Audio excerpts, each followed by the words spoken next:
quoi ça pue?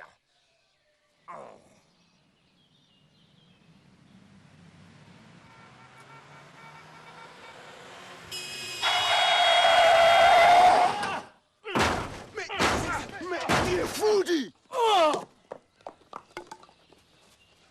Bon allez, on va s'arrêter là, je pense que vous avez toutes et tous reconnu le film Les Visiteurs, et l'une des scènes emblématiques de ce film, elle concerne justement la Renault 4 de La Poste. Aujourd'hui on va parler de la réplique à l'échelle 1/18 réalisée par Solido, et personnellement c'est une miniature que j'aime beaucoup. Avant d'attaquer, deux choses, la première, on voit ça en image, la seconde, on parle un peu du modèle. C'est parti!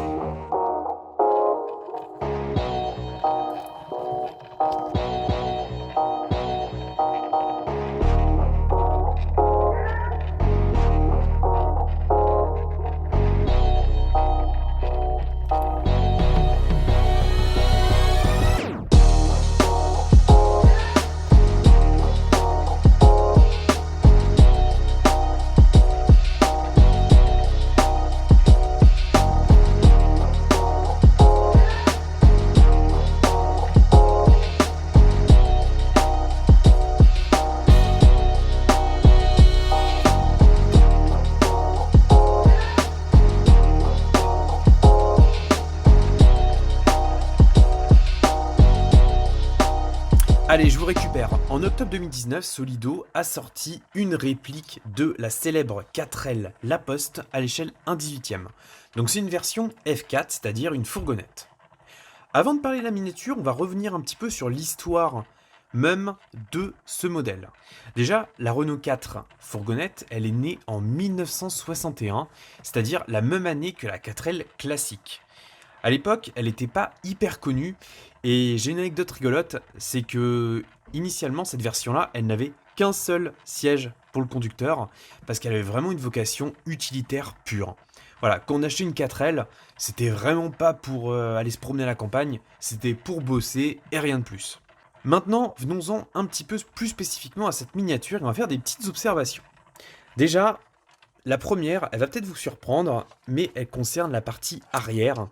On remarque que la poignée pour ouvrir la porte, donc qui s'ouvre comme ça, elle est située à droite.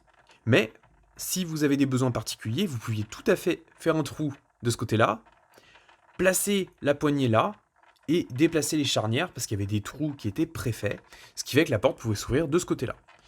C'est un peu absurde de commencer la vidéo comme ça, mais je tenais à le faire. La réplique, elle est justement très fidèle, le jaune La Poste rend très bien. Alors, est-ce que ça rend aussi bien en vrai qu'à la caméra? Ça, c'est pas gagné. On a la calandre en plastique, qui est un apport sur les millésimes 1974, car il faut préciser que la 4L, elle a évolué tout au long de sa carrière. Il y a eu plein de petites améliorations, je les connais même pas toutes, mais voilà, c'est une voiture qui a vécu, et qui s'inspire, il faut bien le dire, de la 2 chevaux fourgonnette. D'un point de vue mécanique, on a un moteur 1,1 litre qui cette fois est un 4 cylindres, contrairement à la 2 chevaux, et qui délivre aux alentours de 35 chevaux. Donc c'est une puissance qui aujourd'hui est ridicule, mais à l'époque ça suffisait largement pour accomplir des tâches comme aller distribuer le courrier par exemple. Et si on revient un petit peu sur la miniature, moi ce qui me plaît aussi, c'est que Solido a greffé des encarts publicitaires, dont le célèbre 1, 2, 3, bouger, parce qu'à l'époque, l'un des slogans de la Poste c'était bouger avec la Poste. Donc je trouve ça marrant d'avoir réinterprété ça et de l'avoir mis sur la miniature. D'ailleurs, on note qu'on a 2 rétroviseurs dont les points de fixation sont plutôt fins. C'est assez bien reproduit. Et pour un constructeur qui se veut quand même d'entrée de gamme, j'ai envie de dire, avec Solido, même si ça tend quand même de plus en plus vers le milieu de gamme, je trouve ça bien d'avoir essayé d'avoir la plus grande finesse possible. D'ailleurs, on voit même que les serrures ont été reproduites, donc ça c'est pas mal aussi. On voit un logo PTT à la base de la partie arrière. Alors, PTT, si vous n'avez jamais connu ça, personnellement, j'ai pas connu. Ça signifie poste, télégraphe et téléphone, ce qui est devenu plus tard la poste. J'ai plus l'année en tête, mais si vous le savez, dites-le moi en commentaire, j'ai hâte de vous lire. Revenons à la miniature. On note aussi qu'on a un petit chiffre, là par exemple 1.4, et à l'arrière on a 1.8. En fait, ça correspond tout simplement à la pression idéale des pneus. Parce qu'à l'époque, on n'avait pas forcément les informations aussi facilement. Donc ce qui fait que de l'avoir tout simplement sur les ailes, ça permet de ne pas avoir à réfléchir ou à de sortir la documentation. On fait la pression en fonction de ce qui est indiqué, point barre. On note aussi qu'on a le numéro de la voiture qui est fixé directement sur les portières.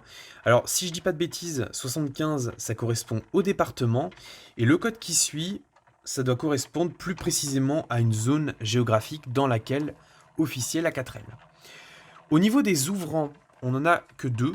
On a donc les portes avant, et c'est tout. Malheureusement, j'aurais bien aimé que la partie arrière s'ouvre, avec pourquoi pas par exemple un petit tas de courrier ou autre.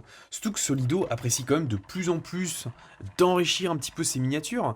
Si je prends un petit peu la Twingo qu'on a là, on a quand même pas mal de stickers, ce qui ajoute du réalisme.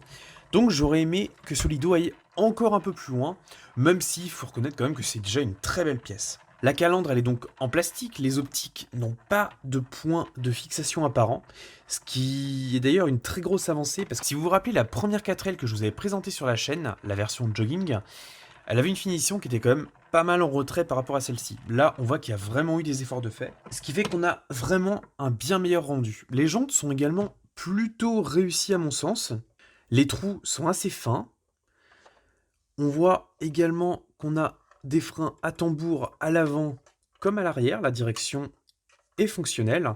Et pour la première fois, je vais ouvrir en même temps que vous les portes. Hop, faut bien réussir à l'attraper sans tout casser. Voilà. La première ouverture est toujours un peu complexe. On a un intérieur relativement simple, des contreportes en plastique brut.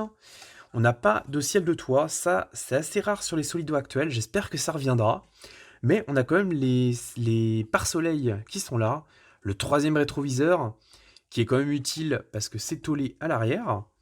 Le volant, il est relié aux roues. Alors moi, sur mon exemplaire, c'est pas tout à fait droit. Ah si, quasiment. On a le levier de vitesse spécifique, les fonds de compteur qui sont imprimés.